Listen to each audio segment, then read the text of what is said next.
Tu as probablement l'impression, chaque jour, de prendre tes propres décisions, de choisir ce que tu fais, ce que tu dis, ce que tu veux, et même ce que tu refuses. Cette impression est tellement naturelle, tellement évidente, qu'elle semble être la base même de ton identité.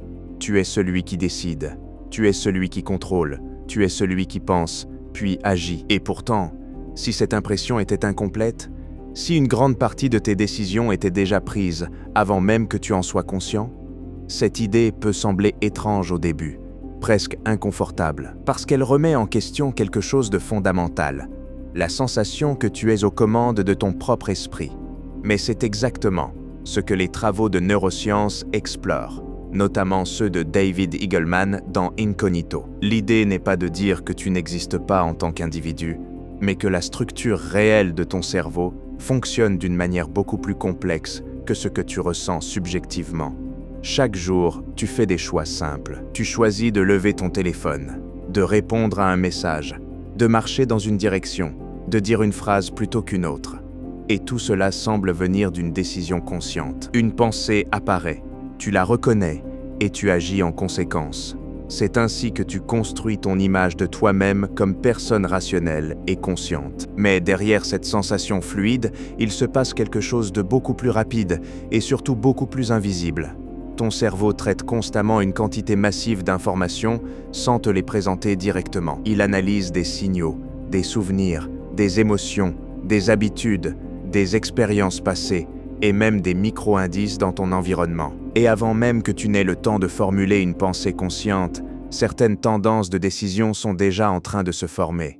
Ce que tu appelles décision consciente arrive souvent après ce processus. C'est comme si la conclusion était déjà en train de se dessiner en arrière-plan et que ton esprit conscient venait simplement la reconnaître quelques instants plus tard en lui donnant une explication logique. Et c'est ici que quelque chose devient vraiment intéressant, parce que ton cerveau ne se contente pas de calculer des options comme un ordinateur neutre.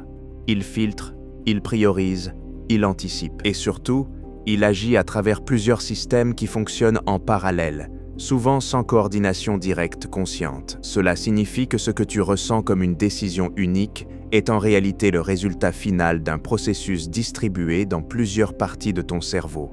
Une partie réagit rapidement à l'environnement. Une autre analyse les conséquences. Une autre encore s'appuie sur des habitudes profondément ancrées. Et toutes ces couches interagissent avant même que tu aies une expérience consciente du choix. Ce que tu vis comme « je décide maintenant » est en réalité la dernière étape d'un processus déjà en cours. Et cela change complètement la manière de comprendre ton propre comportement. Parce que si une décision est déjà influencée avant d'atteindre ta conscience, alors la question n'est plus seulement « pourquoi ai-je choisi cela ?» mais « qu'est-ce qui a préparé ce choix avant que je le voie ?» Et c'est précisément là que la notion de cerveau inconscient devient essentielle. Dans la vie quotidienne, tu ne vois qu'une petite partie de ton fonctionnement mental. La partie qui parle en mots, qui réfléchit, qui explique. Mais cette partie n'est pas l'ensemble du système.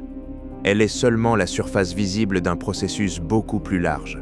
Le cerveau inconscient, lui, ne s'exprime pas directement en langage clair. Il agit à travers des tendances, des impulsions, des émotions, des sensations, des préférences soudaines. Il influence tes choix sans te donner un raisonnement complet derrière chaque influence. Et pourtant, c'est souvent lui qui initie la direction générale. Par exemple, tu peux avoir l'impression de ne pas avoir envie de faire quelque chose. Mais cette impression arrive avant toute analyse consciente détaillée. Elle se présente comme un fait intérieur immédiat. Et ensuite seulement, ton esprit conscient peut essayer de justifier cette sensation. Je suis fatigué. Ce n'est pas le bon moment. Je ferai ça plus tard.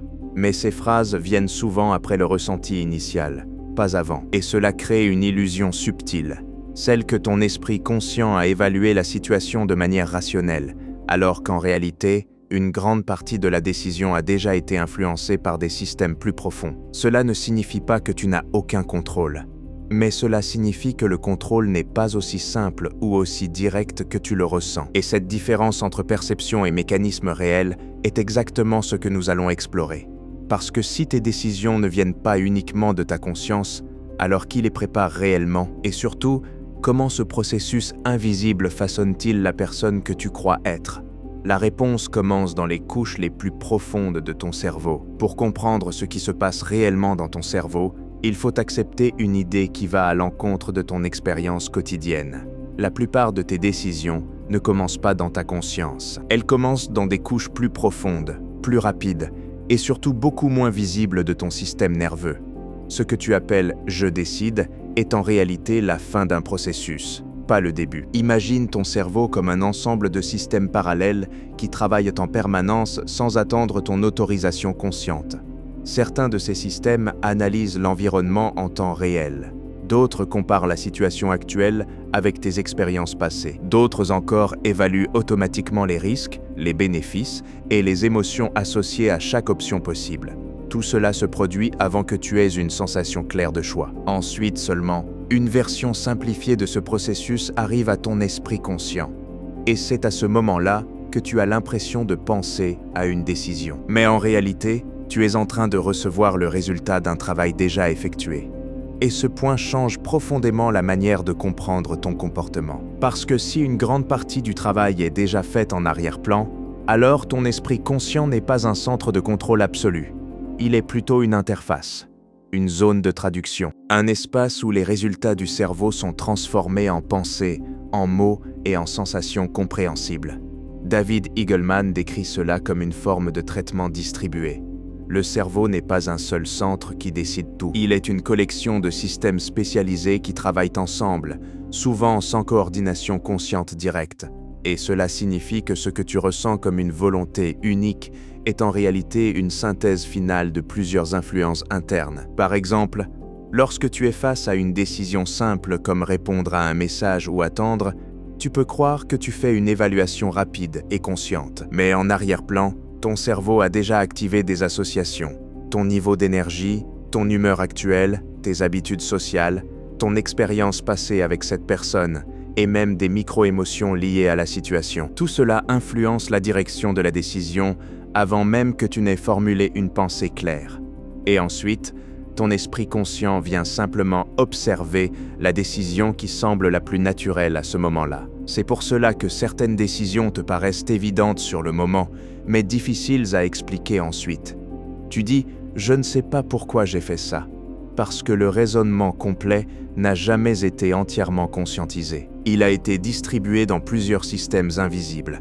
Et ce fonctionnement est extrêmement efficace pour la vie quotidienne. Il permet de réagir rapidement, de prendre des décisions sans surcharge mentale et de fonctionner dans un environnement complexe sans tout analyser consciemment. Mais il crée aussi une illusion importante, celle d'un contrôle total. Tu as l'impression que tu es celui qui initie chaque décision, alors qu'en réalité, tu es souvent celui qui observe une décision déjà préparée. Et cette illusion est renforcée par le langage, parce que ton esprit conscient transforme les résultats en explications. Il crée des histoires cohérentes pour donner du sens à ce qui s'est déjà produit. Par exemple, si tu évites une tâche, ton esprit ne dit pas simplement « le système a choisi l'évitement ». Il construit une justification « ce n'était pas le bon moment » ou « je suis trop fatigué ». Ces explications donnent une sensation de contrôle rationnel, mais elles arrivent souvent après la décision réelle. C'est ce décalage entre processus et narration qui est fondamental. Et plus tu observes ce décalage, plus tu commences à voir que ton « moi conscient » n'est pas le seul acteur de ton comportement. Il est plutôt un narrateur qui explique les résultats produits par un système beaucoup plus large. Mais cela ne signifie pas que tu es passif. Au contraire, cela ouvre une compréhension plus fine de ton fonctionnement. Parce que si tes décisions sont influencées avant d'arriver à la conscience, cela signifie aussi que tu peux influencer ces systèmes en amont. Pas toujours directement, mais progressivement à travers tes habitudes, ton environnement et tes expériences répétées. Par exemple, une habitude répétée peut devenir si profondément intégrée qu'elle ne nécessite presque plus de décision consciente. Elle est exécutée automatiquement par les systèmes inconscients. Et à l'inverse, une habitude nouvelle demande une forte intervention consciente au début, avant de se stabiliser dans ses couches plus profondes. Cela montre que la frontière entre conscient et inconscient n'est pas fixe. Elle évolue avec le temps et l'apprentissage. Ce que tu fais consciemment aujourd'hui peut devenir automatique demain. Et ce que tu trouves difficile aujourd'hui peut devenir naturel plus tard, simplement parce que ton cerveau a réorganisé ses circuits internes. Mais le point essentiel reste le même. La conscience n'est pas le point de départ de chaque action, elle est un point de passage. Et cette idée change la manière de voir tes propres décisions quotidiennes. Parce que maintenant, au lieu de penser « pourquoi ai-je choisi cela ?», tu peux commencer à te demander « quels systèmes internes ont influencé ce choix avant que je le remarque ?» Et cette question ouvre la porte à une compréhension beaucoup plus profonde de toi-même. Mais cette compréhension devient encore plus intéressante lorsque tu réalises que même tes émotions jouent un rôle central dans ce processus. Lorsque tu commences à observer ton propre fonctionnement mental avec cette nouvelle perspective, une autre couche devient rapidement impossible à ignorer, celle des émotions. Parce que si les décisions ne naissent pas uniquement dans la conscience, elles ne naissent pas non plus uniquement dans la logique. Elles sont profondément influencées par des états internes que tu ne contrôles pas toujours de manière directe. Et parmi ces états, les émotions jouent un rôle central. Dans ton expérience quotidienne, une émotion semble simple. Tu te sens bien ou mal, calme ou stressé, motivé ou fatigué. Mais dans la réalité du cerveau, une émotion n'est pas simplement une sensation passive. C'est un signal complexe qui influence la manière dont ton système entier traite l'information. Elle modifie ce que tu remarques, ce que tu ignores, ce que tu juges important, et même la vitesse à laquelle tu prends des décisions. Par exemple, lorsque tu es dans un état de stress, ton cerveau ne traite pas les informations de la même manière que lorsque tu es calme. Il privilégie les réactions rapides, les évaluations simplifiées et les solutions immédiates. À l'inverse, lorsque tu es dans un état de calme, ton système permet une analyse plus large, plus flexible et plus nuancée. Et ce changement se produit avant même que tu en sois pleinement conscient. Cela signifie que ton état émotionnel agit comme un filtre invisible sur ta perception du monde. Deux personnes peuvent vivre exactement la même situation, mais en percevoir des versions complètement différentes, simplement parce que leur état émotionnel est différent au moment de l'expérience. Et parfois, la même personne peut interpréter la même situation de manière différente à des moments différents. Ce n'est pas la réalité extérieure qui change, c'est le système interne qui la traite. Et cela a une conséquence importante sur la notion de décision, parce que si tes émotions influencent la manière dont ton cerveau traite l'information, alors elles influencent indirectement tes décisions bien avant que tu aies conscience de les prendre. Une émotion comme la peur peut rendre certaines options beaucoup plus saillantes que d'autres. Elle peut amplifier la perception du risque et réduire la visibilité des bénéfices possibles. À l'inverse, une émotion positive peut rendre certaines actions plus attractives, même si elles comportent des incertitudes. Et tout cela se produit avant l'analyse consciente détaillée. Ton esprit conscient reçoit donc un monde déjà filtré, déjà interprété, déjà orienté par des processus émotionnels en arrière-plan. C'est pour cela que parfois, tu peux avoir l'impression de changer d'avis sans raison claire. En réalité, ce n'est pas ton esprit conscient qui change soudainement. C'est l'état émotionnel sous-jacent qui a modifié les priorités du système, entraînant une nouvelle interprétation de la même situation. Et ton conscience vient simplement observer ce changement déjà effectué. Ce mécanisme explique aussi pourquoi certaines décisions semblent évidentes dans un moment, mais complètement différentes dans un autre. Ce n'est pas la logique qui a disparu, c'est le contexte émotionnel qui a changé. Mais ce qui est encore plus fascinant, c'est que ton cerveau ne se contente pas de réagir aux émotions. Il les utilise aussi comme partie intégrante du processus de décision. Les émotions ne sont pas des perturbations du raisonnement, elles sont une composante du raisonnement lui-même. Sans émotion, il devient extrêmement difficile de prioriser les actions. Tout devient abstrait, égal, sans direction claire. Les émotions donnent du poids aux options, elles créent des hiérarchies internes, elles orientent l'attention vers ce qui semble le plus important à un moment donné. Mais ce système, aussi utile soit-il, peut aussi créer des illusions, parce que ce qui semble important émotionnellement n'est pas toujours ce qui est le plus aligné avec tes objectifs à long terme. Et c'est là que le conflit interne apparaît souvent entre ce que tu sais devoir faire et ce que tu ressens vouloir faire. Ce conflit n'est pas un défaut du système. C'est le système lui-même en action. Ton cerveau essaie de concilier des objectifs à court terme liés au confort immédiat avec des objectifs à long terme liés à la survie, à la réussite ou à la stabilité. Et ces deux dimensions ne sont pas toujours alignées. C'est pour cela que certaines décisions sont difficiles, même lorsque la logique semble claire. Parce que la logique n'est qu'une partie du système. Les émotions en sont une autre, et la décision finale est souvent le résultat de l'interaction entre ces différentes couches. et ton esprit conscient arrive après cette interaction, pas avant. Il observe le résultat de ce processus complexe et tente de lui donner une forme cohérente, une explication simple, une narration compréhensible. Mais cette narration n'est pas toujours le processus réel, elle est une reconstruction. Et plus tu observes cela, plus tu commences à voir que ton moi conscient n'est pas le centre unique de contrôle que tu imaginais. Il est plutôt une interface qui reçoit, interprète et raconte les décisions produites par un système beaucoup plus large où émotions, habitudes et processus inconscients travaillent ensemble. Cela peut sembler déstabilisant au début, mais c'est aussi une forme de clarté. Parce que comprendre que tes émotions influencent tes décisions avant même la conscience ne signifie pas que tu n'as aucun contrôle. Cela signifie que le contrôle est réparti, distribué, et qu'il peut être influencé à différents niveaux. Et c'est cette compréhension qui ouvre la porte à une forme plus profonde de conscience de soi. Lorsque tu continues à explorer cette idée, une autre question commence naturellement à émerger dans ton esprit. Si tes décisions ne sont pas uniquement le résultat de ta conscience, et si elles sont influencées par des systèmes inconscients et émotionnels, avant même que tu en prennes conscience, alors où se situe réellement ton moi dans tout cela?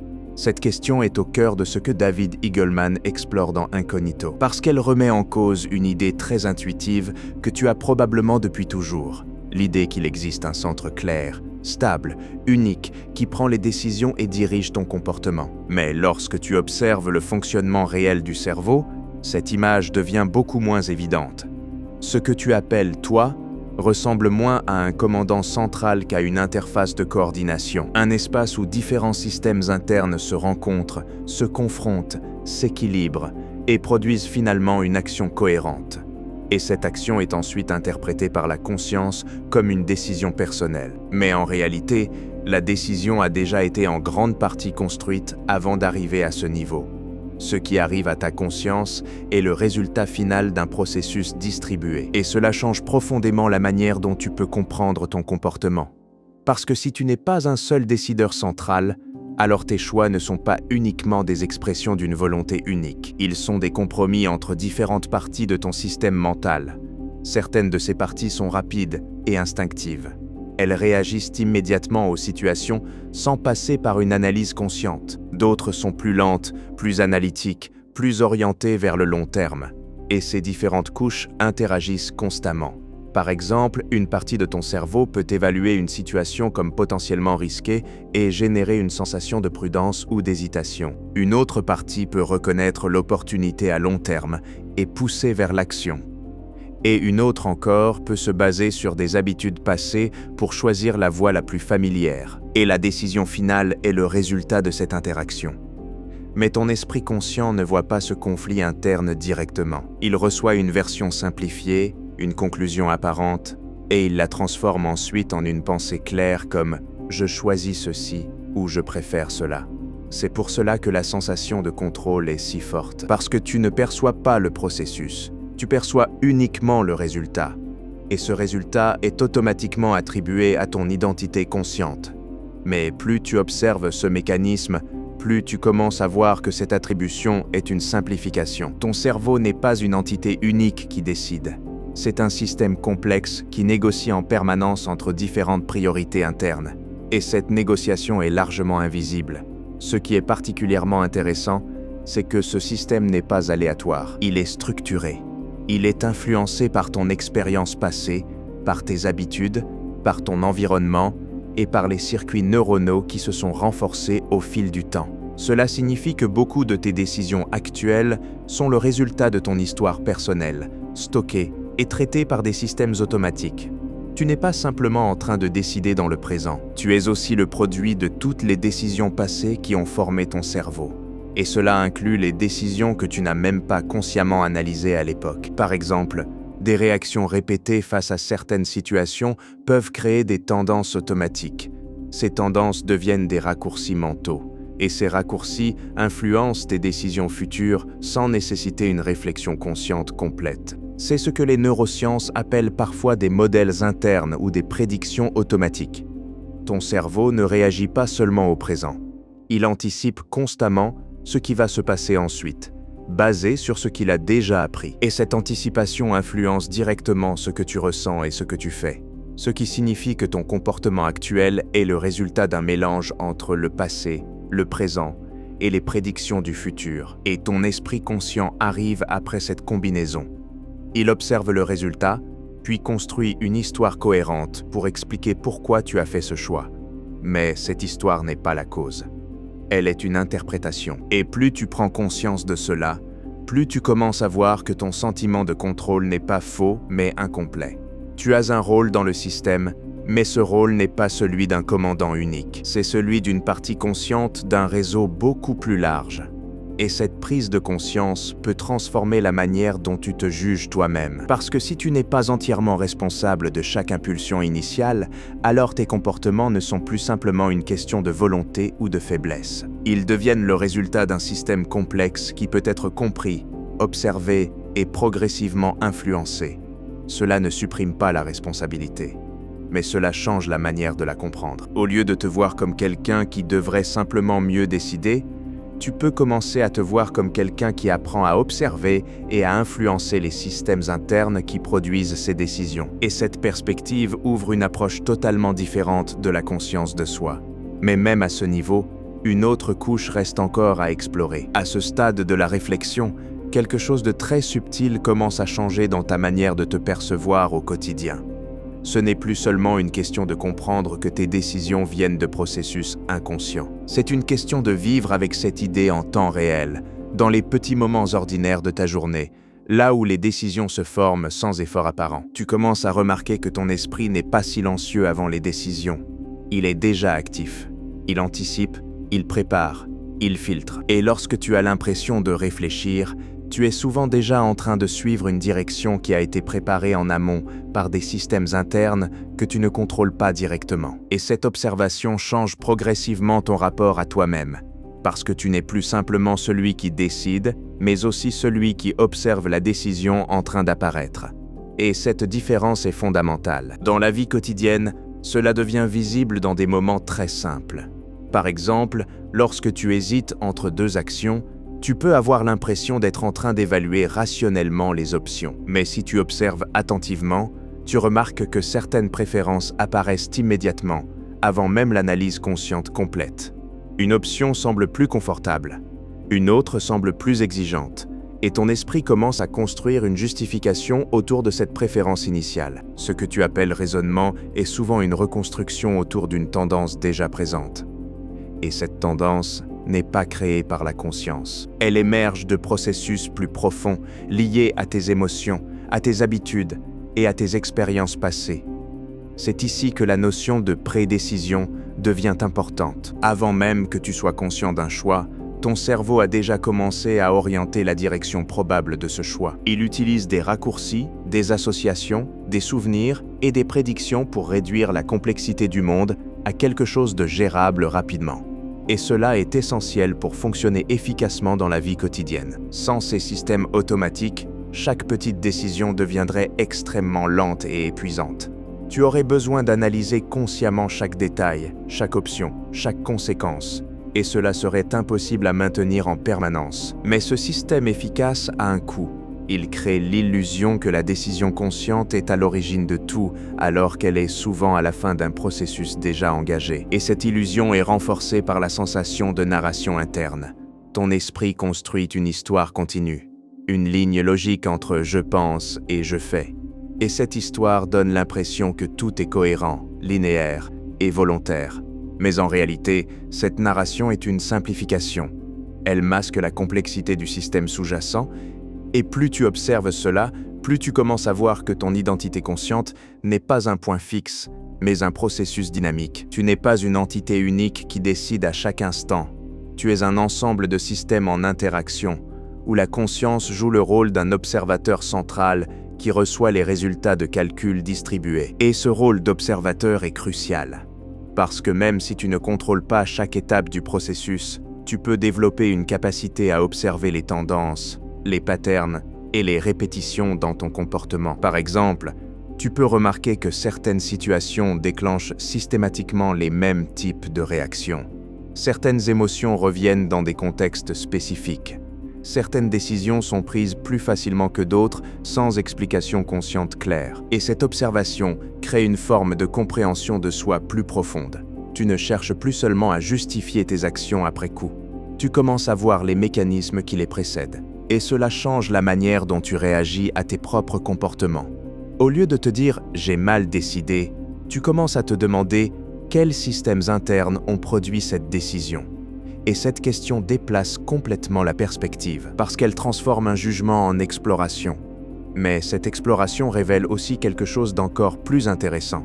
Le cerveau ne fonctionne pas comme un seul système de vérité. Il fonctionne comme un ensemble de systèmes spécialisés qui peuvent parfois entrer en conflit. Une partie de toi peut vouloir éviter l'inconfort immédiat. Une autre peut vouloir atteindre un objectif à long terme. Une autre peut simplement suivre une habitude ancienne sans évaluation consciente. Et la décision finale est souvent un compromis entre ces forces. Mais ce compromis est ensuite perçu comme une décision unique, claire et volontaire. Et cette simplification est nécessaire pour fonctionner. Mais elle masque la complexité réelle du processus. C'est pour cela que parfois tu fais des choses que tu ne peux pas expliquer clairement. Ce n'est pas parce que tu es irrationnel, c'est parce que le processus qui a conduit à cette action est distribué dans plusieurs couches de ton cerveau. Et ton esprit conscient ne reçoit qu'une version simplifiée du résultat. Mais cette prise de conscience n'est pas là pour te rendre passif ou détaché. Elle est là pour te rendre plus lucide sur la manière dont tu peux influencer tes propres systèmes internes. Parce que même si tu ne contrôles pas chaque décision directement, tu peux influencer les conditions dans lesquelles ces décisions se forment. Tu peux changer ton environnement. Tu peux changer tes habitudes. Tu peux exposer ton cerveau à de nouvelles expériences. Et avec le temps, ces changements modifient les associations automatiques qui influencent tes décisions. Et cela signifie que ton identité mentale n'est pas fixe. Elle est en construction constante. Chaque expérience, chaque répétition, chaque attention consciente contribue à remodeler les systèmes qui produisent tes comportements. Et dans cette compréhension, quelque chose commence à se stabiliser. À mesure que cette compréhension s'approfondit, quelque chose de très particulier commence à se produire dans ta manière de vivre tes pensées quotidiennes. Ce n'est plus seulement une idée intellectuelle que le cerveau décide avant la conscience, mais une expérience plus subtile, presque une nouvelle façon de te percevoir dans chaque moment. Tu commences à remarquer que ton esprit ne fonctionne jamais dans le vide.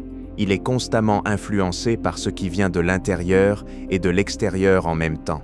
Un souvenir peut surgir sans prévenir. Une émotion peut apparaître sans raison claire.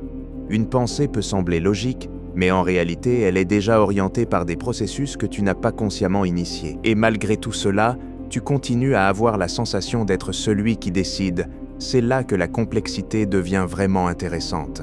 Parce que la sensation de contrôle n'est pas une illusion simple ou une erreur de perception. C'est une construction utile. Ton cerveau crée une narration cohérente pour te permettre d'agir efficacement sans avoir besoin de comprendre chaque microprocessus en arrière-plan. Imagine si tu devais analyser consciemment chaque facteur avant de prendre une simple décision comme lever ton bras, choisir un mot ou tourner la tête. Ce serait impossible à gérer. Le système doit donc simplifier. Et cette simplification prend la forme de ce que tu ressens comme « moi je décide ». Mais derrière cette sensation, des millions de microprocessus travaillent en parallèle. Certains évaluent la situation, d'autres comparent avec des expériences passées, d'autres anticipent des conséquences possibles. Et tout cela se combine pour produire une direction globale, que ton esprit conscient reçoit ensuite sous forme de pensée claire.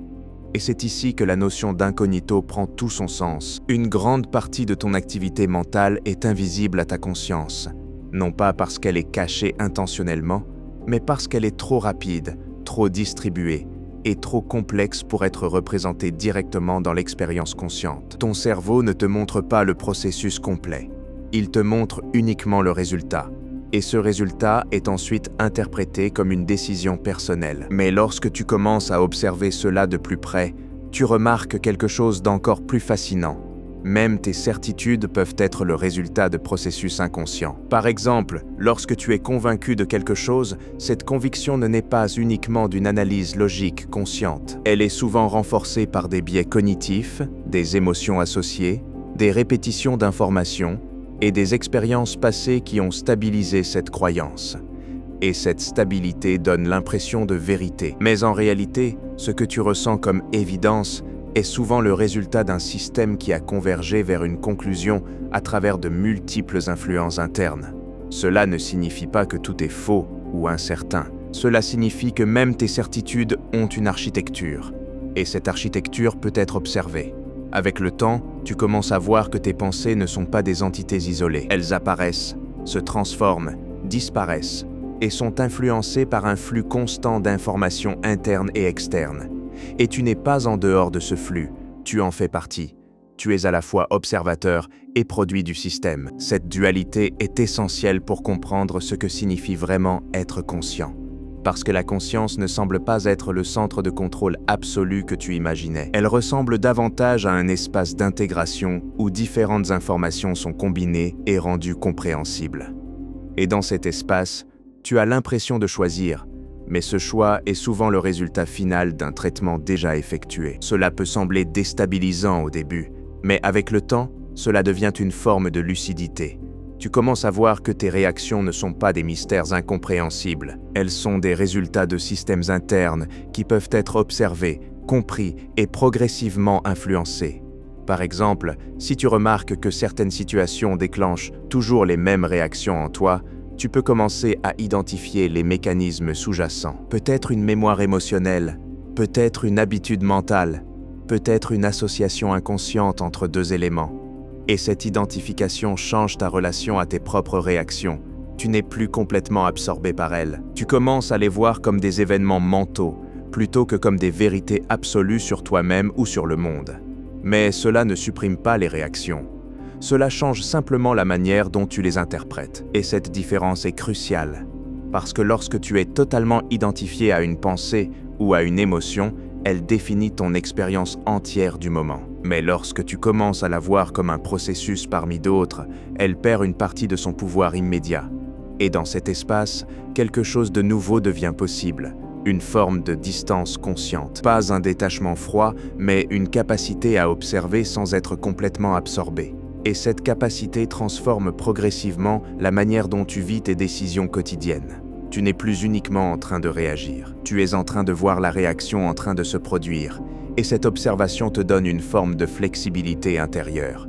Mais même cette flexibilité n'est pas totale, parce que les systèmes inconscients continuent à fonctionner en arrière-plan, influençant constamment tes perceptions et tes choix. Et parfois, ils agissent si rapidement que tu ne les vois qu'après coup. Et c'est normal, parce que le but de ce système n'est pas de te montrer tout, mais de te permettre de fonctionner efficacement dans un monde complexe. Mais plus tu deviens conscient de son fonctionnement, plus tu peux influencer ses résultats indirectement. Et c'est ici que la compréhension devient réellement puissante. À ce niveau de compréhension, quelque chose de plus profond commence à se stabiliser dans ta manière de voir ton propre esprit. Ce n'est plus seulement une idée fascinante sur le fonctionnement du cerveau, ni une explication théorique sur les décisions inconscientes. C'est une nouvelle manière de vivre tes pensées en temps réel, dans les moments ordinaires où tout semble simple en surface, mais complexe en arrière-plan. Tu commences à remarquer que ton esprit ne fonctionne jamais de manière isolée. Il est constamment influencé par un flux continu de signaux internes et externes. Une sensation corporelle, un souvenir, une émotion légère, une attente sociale, une habitude ancienne, tout cela peut intervenir dans la formation d'une simple pensée. Et pourtant, malgré cette complexité, tu continues à ressentir une continuité très forte, celle d'un moi stable qui observe et décide. C'est ici que la tension entre expérience et réalité cérébrale devient intéressante. Parce que ce moi que tu ressens n'est pas une illusion dans le sens où il n'existe pas. Il existe, mais pas de la manière simple et unique que tu imagines. Il n'est pas un centre unique de contrôle, mais plutôt un produit émergent d'un système distribué. Ton cerveau construit en permanence une narration cohérente pour maintenir cette sensation d'unité. Sans cette narration, ton expérience serait fragmentée, incohérente, difficile à interpréter. Tu aurais des pensées, des émotions, des impulsions, mais sans fil conducteur clair. Alors, le cerveau crée une histoire continue. Une histoire où il y a un toi qui pense, qui ressent, qui décide. Mais cette histoire est une simplification. Et cette simplification est nécessaire pour fonctionner efficacement dans le monde. Ce que David Eagleman met en lumière, c'est que derrière cette narration, des systèmes multiples travaillent en parallèle. Certains sont rapides et automatiques, d'autres sont lents et analytiques, certains sont liés à la survie, d'autres à la planification, certains sont émotionnels, d'autres logiques. Et tous ces systèmes influencent ton comportement avant que la conscience ne formule une pensée claire. Cela signifie que la conscience ne commence pas l'action. Elle observe l'issue d'un processus déjà en cours. Mais ce rôle d'observateur n'est pas passif. Parce que même si tu ne contrôles pas directement chaque processus interne, tu peux influencer les conditions dans lesquelles ces processus se forment. Et cela change complètement la perspective. Au lieu de voir ton esprit comme quelque chose que tu dois contrôler directement, tu commences à le voir comme un système que tu peux comprendre, observer et influencer progressivement. Par exemple, si tu remarques que certaines situations déclenchent systématiquement des réactions émotionnelles fortes, tu peux commencer à identifier les patterns. Et une fois identifiés, ces patterns deviennent moins automatiques, parce qu'ils passent du domaine invisible au domaine visible. Et ce passage de l'invisible au visible est extrêmement important, parce que ce que tu vois clairement, tu peux commencer à le modifier. Mais ce processus n'est pas instantané. Même lorsque tu prends conscience d'un mécanisme, il continue à fonctionner pendant un certain temps. Les habitudes mentales sont profondément enracinées dans le cerveau. Elles ne disparaissent pas simplement parce que tu les observes une fois, mais leur intensité change. Et surtout, leur automaticité diminue progressivement. Tu commences à créer un espace entre le stimulus et la réponse. Un espace où la réaction n'est plus immédiate, mais légèrement retardée par la conscience de ce qui est en train de se produire. Et dans cet espace, quelque chose de nouveau devient possible. Tu peux voir une impulsion sans la suivre immédiatement. Tu peux ressentir une émotion sans la confondre avec une décision. Tu peux observer une pensée sans la considérer comme une vérité finale. Et cette capacité transforme profondément ton rapport à toi-même. Parce que tu n'es plus entièrement identifié à chaque contenu mental qui apparaît. Tu commences à voir que les pensées viennent et repartent, que les émotions fluctuent et que les impulsions changent en fonction du contexte. Mais ton identité consciente reste en arrière-plan comme un observateur stable de ces variations. Et cette stabilité perçue crée une sensation différente de soi. Non plus un moi qui contrôle tout, mais un moi qui observe un système en fonctionnement. Et cette distinction change la manière dont tu interprètes tes propres erreurs, tes décisions et tes comportements passés. Au lieu de dire « j'ai mal décidé », tu commences à voir un processus interne a produit cette décision dans un certain contexte. Et cette nuance réduit le jugement excessif. Parce que tu comprends que chaque décision est le résultat d'un ensemble de facteurs internes et externes, et non simplement d'un choix isolé fait dans le vide. Mais cette compréhension ne supprime pas la responsabilité. Elle la redéfinit. La responsabilité devient la capacité à observer les systèmes internes, à reconnaître leurs patterns et à influencer progressivement leur direction à travers l'expérience, l'apprentissage et la répétition. Et plus tu développes cette capacité, plus ton expérience du quotidien change. Tu ne vis plus seulement dans les résultats de tes pensées. Tu commences à vivre aussi dans l'observation de leur formation. Et cela crée une forme de lucidité nouvelle. Mais même à ce niveau, une question fondamentale reste ouverte. À la fin de cette exploration, une idée simple mais profondément dérangeante commence à s'imposer doucement dans ton esprit. Ce n'est pas une idée spectaculaire, ni une révélation dramatique, mais plutôt une compréhension silencieuse qui change la manière dont tu interprètes tout ce que tu fais au quotidien. Tu commences à voir que ce que tu appelles « toi » n'a jamais été un centre unique de contrôle. Ce n'a jamais été une entité isolée qui prend des décisions claires à chaque instant. C'était plutôt une expérience continue, une sensation d'unité construite par ton cerveau pour rendre le monde intelligible et navigable. Et cette sensation est réelle dans son expérience, mais construite dans sa mécanique. Tu fais l'expérience d'un moi qui décide, qui pense, qui choisit. Mais derrière cette expérience, il y a une architecture beaucoup plus complexe, où différentes parties du cerveau traitent, filtrent et préparent les informations avant qu'elles n'atteignent la conscience. Et ce que tu appelles décision est souvent la dernière étape d'un processus déjà largement engagé. Cela ne signifie pas que tu es absent de tes propres choix. Cela signifie que ton rôle dans ces choix n'est pas celui d'un commandant unique, mais celui d'un système conscient intégré dans un réseau beaucoup plus vaste. Et cette perspective change profondément la manière dont tu peux comprendre tes comportements passés. Parce que si une grande partie de tes actions a été influencée avant même d'atteindre ta conscience, alors tes erreurs, tes hésitations et tes incohérences ne sont plus simplement des défauts personnels. Elles deviennent des résultats de processus internes complexes, souvent invisibles, souvent automatiques. Et cela transforme la manière dont tu te juges toi-même. Tu commences à voir que te blâmer uniquement pour des décisions passées revient à ignorer la complexité du système qui les a produites. Mais en même temps, cela ne supprime pas la possibilité de changement. Au contraire, cela l'explique. Parce que si tes décisions sont produites par des systèmes internes, alors en comprenant ces systèmes, tu peux progressivement influencer leur fonctionnement. Pas de manière instantanée, pas de manière totale, mais de manière cumulative, à travers l'attention, l'expérience et la répétition. Et cela signifie que le changement ne dépend pas d'un seul moment de volonté, mais d'un processus d'ajustement progressif. Tu commences à voir que ton cerveau est plastique, qu'il se modifie en fonction de ce que tu répètes, de ce à quoi tu fais attention, et des expériences que tu traverses. Chaque habitude mentale renforce certains circuits, chaque répétition stabilise certaines réponses. Et chaque prise de conscience ouvre la possibilité de réorganiser légèrement ces systèmes. Mais ce processus est lent. Et c'est pour cela qu'il est souvent invisible au quotidien. Tu ne remarques pas le changement au jour le jour. Tu le remarques seulement en regardant en arrière, lorsque tu réalises que certaines réactions qui semblaient automatiques, autrefois ne le sont plus autant aujourd'hui. Et c'est là que la compréhension de toi-même devient dynamique. Tu n'es plus une identité fixe. Tu es un système en évolution constante, un système où la conscience joue un rôle particulier, celui d'observer, de relier, et parfois d'intervenir dans les moments de transition entre impulsion et action. Et même si ce rôle n'est pas total, il est essentiel, parce que c'est dans cet espace de conscience que tu peux introduire de nouveaux comportements, de nouvelles façons de réagir et de nouvelles habitudes mentales. Mais ce que cette exploration révèle aussi, c'est quelque chose de plus profond encore. La sensation de libre arbitre, telle que tu la ressens habituellement, est une expérience émergente plutôt qu'un mécanisme central. Elle est le résultat de millions de processus internes qui convergent vers une action cohérente, puis sont interprétés par la conscience comme une décision personnelle. Et cette interprétation est utile, parce qu'elle permet de maintenir une cohérence dans ton expérience du monde.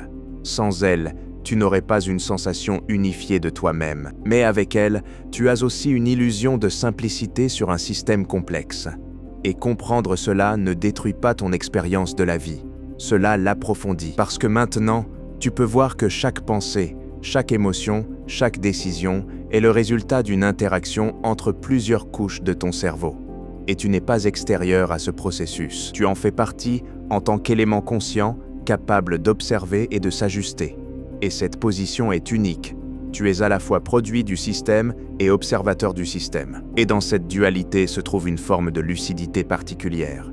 Une lucidité qui ne cherche pas à éliminer le mystère de l'esprit, mais à comprendre ces mécanismes suffisamment pour mieux naviguer à travers eux. Alors la question finale n'est peut-être pas qui décide à ma place, mais plutôt comment puis-je vivre avec conscience dans un système qui me dépasse partiellement. Et dans cette question, une autre compréhension commence à émerger.